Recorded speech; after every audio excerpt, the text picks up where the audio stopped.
سفر کا ارادہ اور آغاز۔ جس زمانے میں مجھ کو ہیروز آف اسلام کا خیال پیدا ہوا، اسی وقت یہ خیال بھی آیا کہ ہمارے ملک میں جس قدر تاریخی سرمایہ موجود ہے وہ اس مقصد کے لیے کسی طرح کافی نہیں ہو سکتا۔ یہی خیال تھا جس نے اول اس سفر کی تحریک دل میں پیدا کی، کیونکہ یہ یقین تھا کہ مصر و روم میں اسلامی تصنیفات کا جو بقیہ رہ گیا ہے ان سے ایک ایسا سلسلہ تالیف ضرور تیار ہو سکتا ہے۔ اگرچہ یہ عزم مستقل ہو چکا تھا، لیکن چند در چند اسباب سے دیر ہوتی گئی، یہاں تک کہ بظاہر اسباب نا امیدی سے پیدا ہو گئی اور وہ عزم ایک ضعیف سا خیال رہ گیا۔ گزشتہ سال میں عجیب اتفاقی طور پر اس ارادے کو تحریک کے ساتھ تکمیل ہوئی۔ پچھلے سال میں اکثر بیمار رہا، یہاں تک کہ علاج سے تنگ آ کر تبدیل آب و ہوا کا ارادہ کیا۔ چنانچہ مکان وغیرہ کے بندوبست کے لیے الموڑا اور کشمیر میں دوستوں کو متعدد خط لکھے۔ اسی اثنا میں معلوم ہوا کہ مسٹر آرنلڈ جو مدرسۃ العلوم کے پروفیسر فلسفی اور میرے استاد ہیں، میں نے ان سے فرینچ زبان سیکھی ہے، آج ہی کل ولایت جانے والے ہیں۔ دفتر خیال آیا کہ مصر و روم کا سفر، آب و ہوا کی تبدیلی، مسٹر آرنلڈ کا ساتھ، اتفاق سے یہ سامان جمع ہو گئے ہیں، اس موقع کو ہرگز ہاتھ سے نہیں دینا چاہیے۔ چنانچہ اسی وقت صاحب موصوف کے پاس گیا کہ میں بھی آپ کے ساتھ چلتا ہوں۔ انہوں نے نہایت خوشی ظاہر کی اور فرمایا کہ جہاں تک ممکن ہے سفر کے ضروری کاموں میں تم کو کافی مدد دوں گا۔ اس وقت جہاز کی روانگی کو کل 3-4 روز باقی تھے۔ احباب اور اعزاء نے سنا تو سخت متعجب ہوئے اور اکثروں نے سمجھایا کہ اس جلدی اور بے سر و سامانی کے ساتھ اتنا بڑا لمبا سفر کون سی دانشمندی کی بات ہے۔ میں نے کہا، ہرچ بادہ باد من کشتی دراب انداختم۔ کالج میں گرمیوں کی تعطیل معمولاً 3 مہینے کی ہوا کرتی ہے۔ مدت ملازمت کے لحاظ سے مجھ کو 3 مہینے کی پریویلیج رخصت کا حق حاصل تھا۔ اس طرح دونوں کو ملا کر 6 مہینے کی رخصت مل گئی، اور 26 اپریل 1892 عیسوی کو میں علی گڑھ سے چل کھڑا ہوا۔ مسٹر آرنلڈ اپنے ایک دوست سے ملنے کے لیے 1-2 دن پہلے جھانسی روانہ ہو گئے تھے۔ جھانسی کے اسٹیشن سے ان کا ساتھ ہوا اور تمام راہ بڑے لطف و مسرت سے کٹی۔ مسٹر آرنلڈ نے حاجی رحمت اللہ بن داؤد کو، جو بمبئی کے ایک معزز اور روشن ضمیر تاجر ہیں، خط کے ذریعے سے اپنے آنے کی اطلاع دے دی تھی، جس میں میری معیت کا بھی ذکر تھا۔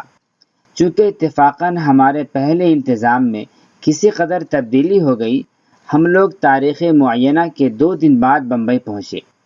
مسٹر آرنلڈ میرا اور اپنا اسباب لے کر ویسٹرن ہوٹل کو گئے۔ میں بازار میں پھر رہا تھا کہ ایک لڑکے سے ملاقات ہوئی۔ میں نے اس سے پوچھا کہ تم حاجی رحمت اللہ کو جانتے ہو؟ بولا کہ آپ مولوی شبلی تو نہیں ہیں؟ میں اس کے اس تفرس پر جو کشف سے کم نہ تھا حیرت زدہ ہو گیا۔ اس نے کہا کہ ہم 2 دن سے آپ کے لیے حیران ہوتے ہیں، چلیے حاجی صاحب آپ کا انتظار کر رہے ہیں۔ حاجی صاحب نے مسٹر آرنلڈ کو بھی ہوٹل سے بلا لیا اور ہم دونوں ان کے باغ میں ٹھہرے۔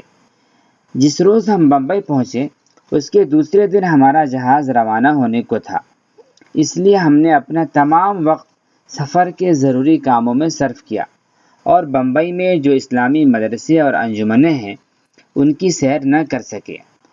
کہ کمپنی کی معرفت جہاز کا ٹکٹ لیا۔ جس جہاز پر ہم جانے والے تھے اس کا کرایہ پورٹ سعید تک 2nd کلاس کا 210 تھا۔ میں نے یہ سخت غلطی کی کہ ریٹرن ٹکٹ نہیں لیا، جس کا یہ نتیجہ ہوا کہ واپسی کے وقت پورٹ سعید سے بمبئی تک کے 21 پاؤنڈ یعنی 335 دینے پڑے۔ 1 مئی کی صبح کو 9 بجے ہم جہاز پر سوار ہوئے۔ قریباً 12 بجے جہاز نے لنگر اٹھایا اور ہم نے بسم اللہ مجریہا و مرساہا پڑھ کر ہندوستان کو خدا حافظ کہا۔ 2nd کلاس میں صرف 5 مسافر تھے، اور یہ عجیب اتفاق کہ سب کے سب مختلف قوم اور مختلف نسل سے تھے۔ یعنی ایک مسلمان، ایک انگریز، ایک پارسی، ایک اسپینیز، ایک سیامی۔